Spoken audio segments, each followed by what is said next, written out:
Everyone knows the rules of Monopoly, right? Well, not so fast. The rules that most people play by, you'd be surprised, are not the real rules. In this video, we're going to go over the 10 Monopoly rules you probably didn't know.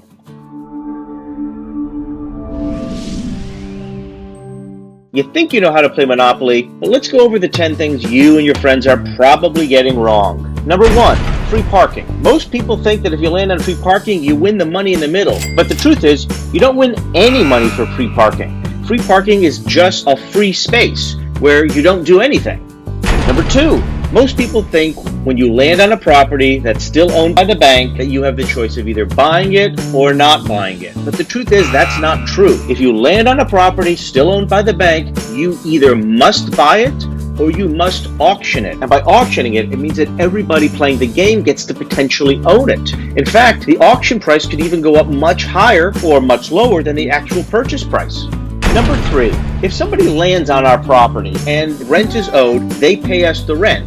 But what if you own all 3 properties, but you don't have any houses yet? Do you still just collect the regular rent? In fact, if you have all 3 properties and it's undeveloped, you actually collect double the rent amount.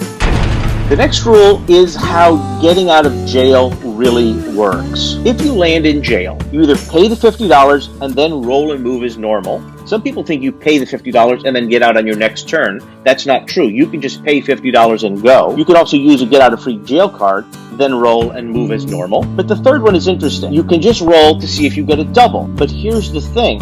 Unlike other doubles in the game where you get to roll again, in this case you don't get to roll again. And finally, if you fail to roll doubles after 3 turns in jail, you have to pay $50 and use that third roll to move. The next thing I want to talk about is deals and trades. And a lot of people think that you look at a card and just make the deal based on a face value. But the truth is, you can cut all kinds of deals. Property can be traded for cash, or you could trade it using other properties, or you can even use get out of jail free cards. I've even seen people come up with immunity deals where if you land on it, I'll let you not pay me. So let's move on to the next one.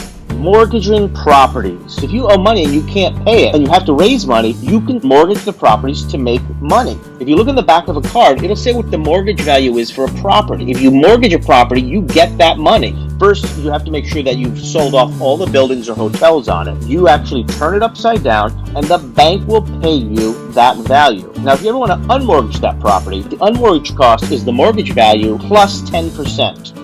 Now, you may have played a game where you've run out of hotels or houses. I've seen situations where people just put in a quarter that represents a house. That's not what you can do. There's only 32 houses available in the game, and if all 32 houses are on the board and you need a house, you're out of luck.